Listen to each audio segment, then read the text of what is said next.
It's coffee time. Thank you so much for coming back. Good to see you. I want to jump right into this one. I have in my hands a Diatone eSheen ER 349.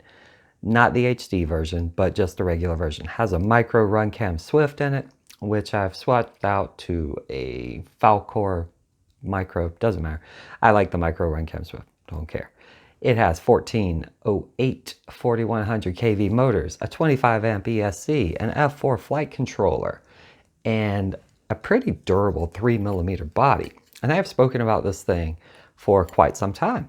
And today, I want to make my argument for why this one quad for $140 on sale normally, $170 if it's off sale, with the TBS Unify 800 milliwatt VTX on it is the best starter quad. And I want to tell you why. One, it's a strong frame. You can crash it like crazy. It probably won't take any damage. It might take a little bit.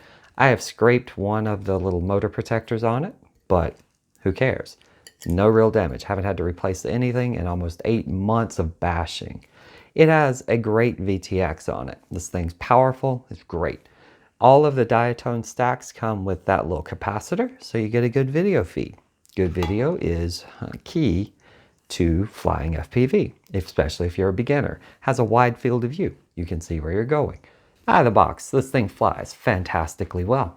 It has GemFan 3052 props on it, 3052 or 3028 if you want to do some little smoother flying. So either one of those is good.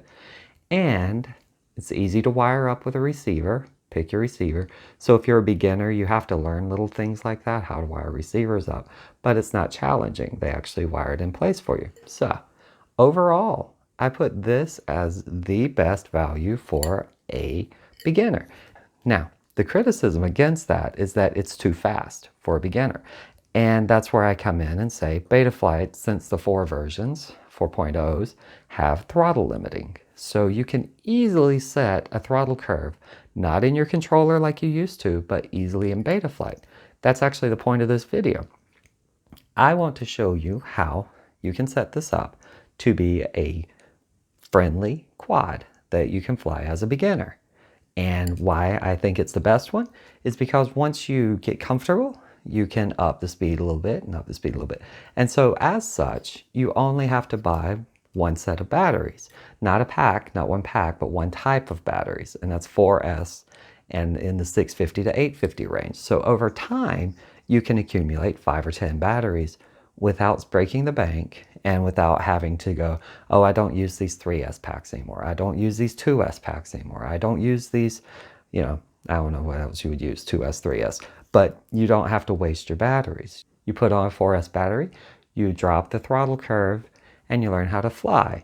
And as you get more comfortable, more secure in your flying, then you just up that curve.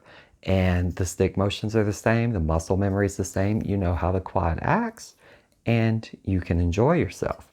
So instead of buying, you know, I have the Larva X100. I love this quad, but this quad flies so much differently from this one, and this one maxes out. So it won't grow with me very much. This one is $87 on sale. It's a great beginner's quad if you want to fly indoors, and if you want to fly one of the lighter quads, they're great. I love the tiny whoops. I love that tiny whoop scene. It is fun.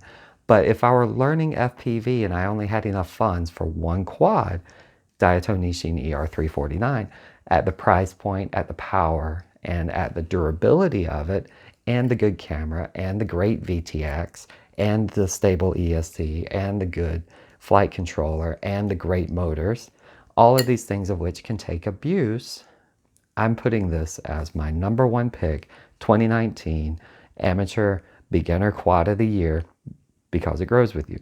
Now we're going to jump over to the computer and I'm going to show you how to set it up so that you can grow with the quad. Here is where we get to the throttle limits. So first you're going to set your rates. If you're a beginner, I would recommend 1.3. It's probably a good starting area, and that will give you approximately 2.5 rotations per second. It's not so fast that you end up plowing into the ground because it moves too quickly. It's not horrible. and it's not so slow that you end up not without control. So somewhere in the 800 to 900 range is what I found most people seem to like. And you can play with RC Expo and all that.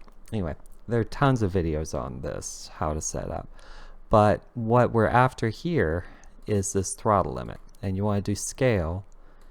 And if you're a beginner, I would honestly say start with about 50%. And what that's going to do is keep your throttle curve linear, so you have a full stick throw, except that the high point here is only going to be 50% power. So it's less likely that your quad will just take off and leave you in the dust. And as you get better, you can increase to 60, 70, 80, and once you're at 100, you're just full power. Depending on your progression, you might like, I don't know, you might like it a little bit less powerful for this one, because it is an obscenely fast quad. That is the main goal of what we're after here, is just on the PID tuning, rate profile, throttle limit at scale, and throttle limit percent, between 30 and 70 if you're a beginner, and that will make this a very, very tame flyer. On 4S, 50% is going to give you a lot of power. It won't fly like a tiny whoop, and it'll give you a good bit of a learning cushion. So that's how you set up the Diatone eSheen ER349 to fly in slower fashion, medium fashion, fast fashion, however you want to fly it. It will save you money in the long run. You will only have to buy specific batteries. You won't end up wasting them. You won't have, oh, these are my warm-up packs, and these are my good flight packs, and these are blah, blah. No, you just simply go out, pop your packs in, and fly. Learning, and then you get better and better and better. And you don't have to worry about this quad taking off at 110 miles per hour. It might go 60, might go 50. This one will go about 45 to 50 on a great day, but that's it. This one will grow with you.